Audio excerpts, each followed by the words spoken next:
Bitter criticism. Wednesday.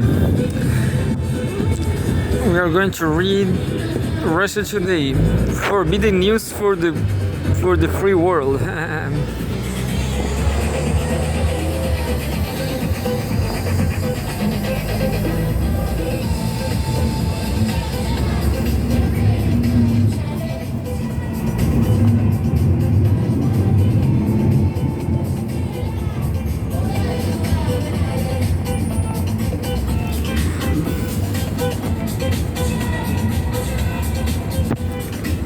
Very usual news from some time ago.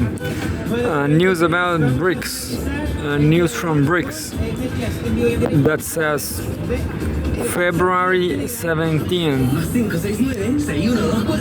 Britain turns back to China. After years of frost, London is choosing engagement over ideological crusades and geopolitical brinkmanship. This article was written by Ladislav Zemanek, non-resident research fellow at China CEE Institute and expert of the Valdai Club, the Valdai Discussion Club. There's a picture. UK Prime Minister Keir Starmer on the left with Chinese President Xi Jinping on the right on January 29, 2026 in Beijing. When Keir Starmer arrived in Beijing for a visit in late January, he did more than revive that diplomatic ritual. He stepped into a rapidly reshaping global order in which Western capitals, unsettled by geopolitical volatility and economic fragmentation, are recalibrating their China strategies in real time. This was the first visit by a British Prime Minister in 8 years, but it was hardly an isolated event. Over the past 2 months alone, leaders from France, South Korea, Ireland, Canada, and Finland have made their way to Beijing. Xi Jinping is saying that tourists in general are always going to China.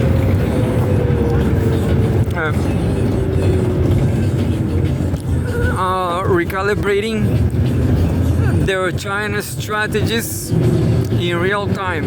This was the first visit by a British Prime Minister in 8 years, but it was hardly an isolated event. Over the past 2 months alone, leaders from France, South Korea, Ireland, Canada, and Finland have made their way to Beijing, with Germany's Friedrich Merz due later in February. The clustering of these visits is not coincidental. It reflects a growing recognition among Western governments and the era of rhetorical confrontation without meaningful engagement in economically unsustainable and strategically innocent. For Britain, Starmer's visit marks a decisive shift away from the ambivalence and paralysis that defined the latter years.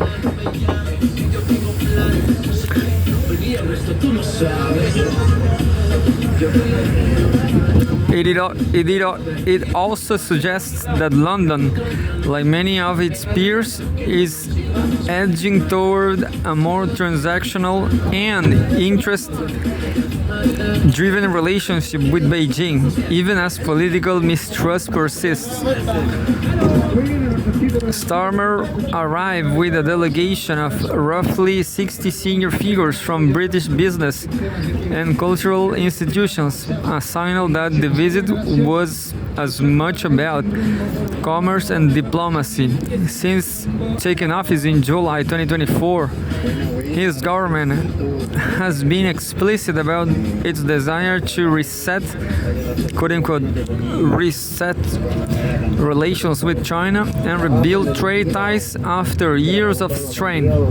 The emphasis, repeatedly described by British officials as quote unquote pragmatic, is telling. It implies engagement without illusion, closer economic cooperation paired with guarded distance on politics and national security. This balancing act is now a common refrain across Western capitals as global geopolitical tensions intensify, exacerbated by military conflicts, sanctions regimes, supply chain shocks, and unpredictable America. China has re-emerged as both indispensable partner and systemic rival.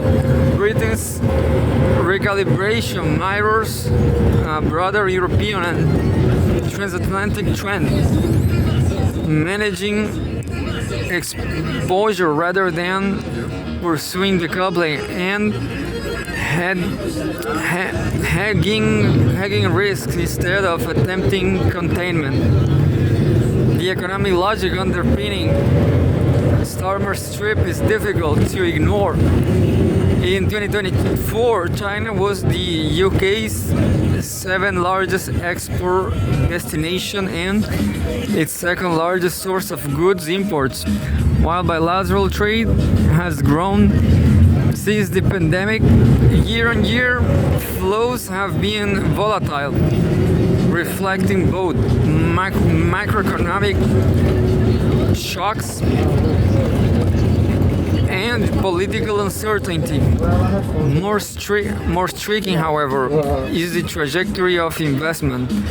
UK foreign direct investment stock in China reached $21.8 billion in 2024, an increase of $9.6 billion from the previous year, an upward swing that suggests British firms are quietly deepening their China exposure, even as political rhetoric hardened at home. Downing Street was keen to emphasize the visit's concrete outcomes. According to the government, the business delegation helped secure, quote unquote, billions of pounds in exports and investment deals, including around $3 billion in confirmed exports, $3.2 billion in expanded market access over 5 years, and hundreds of millions of dollars in new Chinese investment into the UK. For a service-heavy economy like Britain's, currently exporting over $15 billion in services to China annually, these gains matter. While no free trade agreement on services exists, the two sides agreed to launch a feasibility study on a possible deal. A modest step, but one that hints at longer-term ambition. Symbolism, too, played its part. China announced visa-free travel for British citizens for stay of up to 30 days, a move likely to boost business travel, tourism, and people-to-people exchanges. Beijing also agreed to cut import duties on Scottish whiskey, a politically astute gesture toward one of the UK's most iconic exports. These measures are small in macroeconomic terms but significant in tone, reinforcing the sense that both sides are interested in stabilizing and cautiously expanding the relationship. Corporate announcements added further weight. AstraZeneca revealed plans to invest $20.6 billion to expand its research and development footprint in China, underscoring the country's continuing appeal as a hub for life sciences innovation. Other UK firms announced new joint ventures and expansion, reflecting long-standing business demands for clearer rules, better market access, and more predictable regulatory engagement. Those demands had been voiced repeatedly since 2018, when formal UK-China economic dialogue effectively stalled. The resumption of an economic summit and trade talks last year signaled a thaw. Starmer's visit appears to consolidate it. Yet the reset is not occurring in vacuum. Britain has spent the recent years fortifying its economic security architecture, and those guardrails remain firmly in place. The National Security and Investment Act of 2021 significantly strengthened the government's ability to scrutinize and block high risk for investments. Subsequent strategies targeting supply chain resilience, critical minerals, and priority science and technology sectors reflect a consensus in Westminster that openness must be conditional.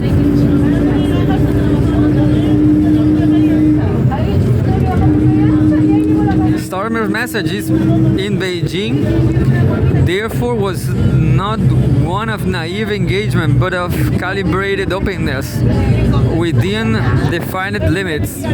President Xi Jinping's public remarks capture this duality in what Chinese readouts describe as a quote-unquote changing and chaotic world, end quote. Xi argued China and the UK, as permanent members of the UN Security Council and major economies, had a shared responsibility to strengthen dialogue, safeguard global stability, and deliver growth and prosperity. It was a familiar formulation, but one that resonated with Starmer's own framing. Cooperation where possible, caution where necessary. This is boring, look, but I'm going to read right till the end.